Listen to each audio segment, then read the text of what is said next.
Fala galera, como prometido, estamos aí de volta com mais uma videoaula sobre linguagens de programação. Nesta videoaula nós iremos aprender aí o que é um compilador de linguagem e para que ele serve. Nas aulas 1, 2 e 3, nós aprendemos o que é uma linguagem de programação, aprendemos também sobre níveis de linguagem e sobre como foi criada a linguagem C++. Inclusive aí, quem quiser ter acesso a essas aulas que já foram postadas, podem encontrá-las aí no nosso blog cmaisdescomplicado.blogspot.com, o seu blog de aprendizado da linguagem C++. É indispensável para quem quer se tornar um programador na linguagem C++ conhecer profundamente o que é e como funciona um compilador de linguagem. Eu tenho certeza que ao final dessa aula você não terá mais dúvidas sobre o que é, para que servem e como funcionam os compiladores de linguagem.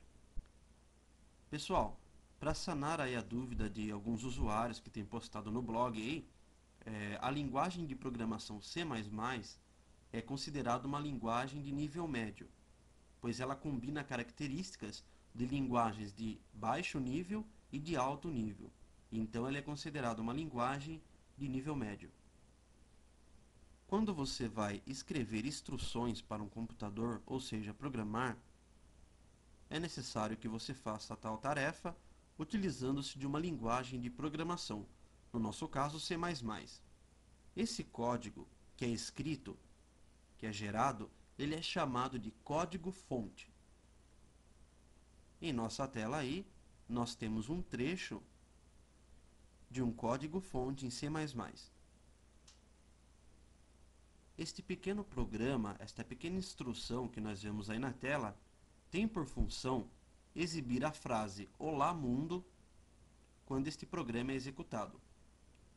Inclusive, é claro, eu estarei ensinando passo a passo como criar esse programa e para que serve cada função nas próximas aulas.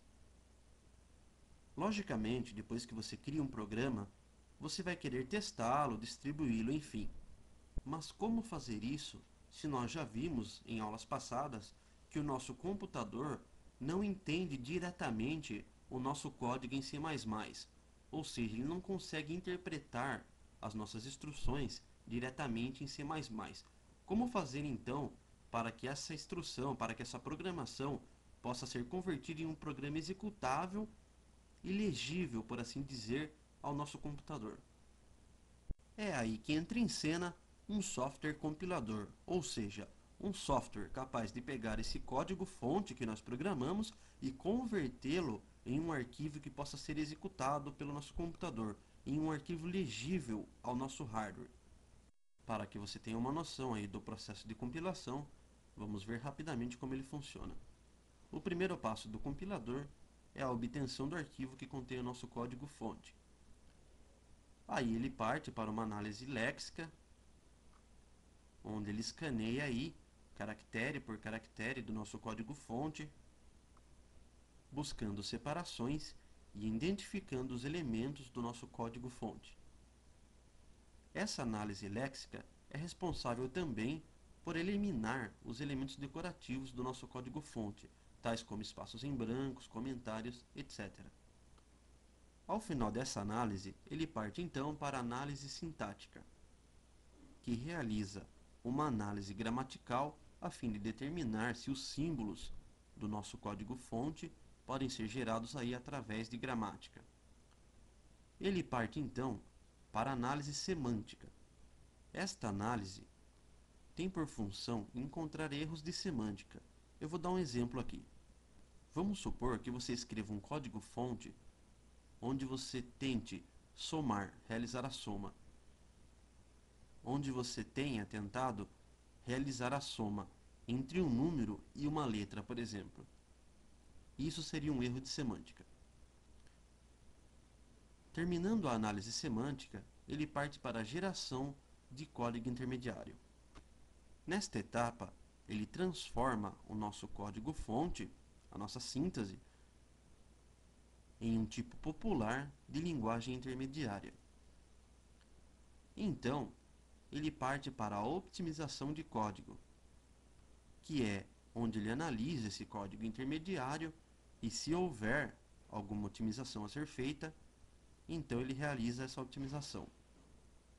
Após realizar aí essa otimização de código, ele vai para a próxima etapa, que é a geração de código final ou código de máquina, que é aí o código que pode ser interpretado pelos nossos processadores. O processo de compilação já terminou aí na etapa de geração de código final, onde foi gerado o nosso código de máquina, porém, ainda existe mais um processo a ser realizado, e esse processo já é separado das fases de compilação.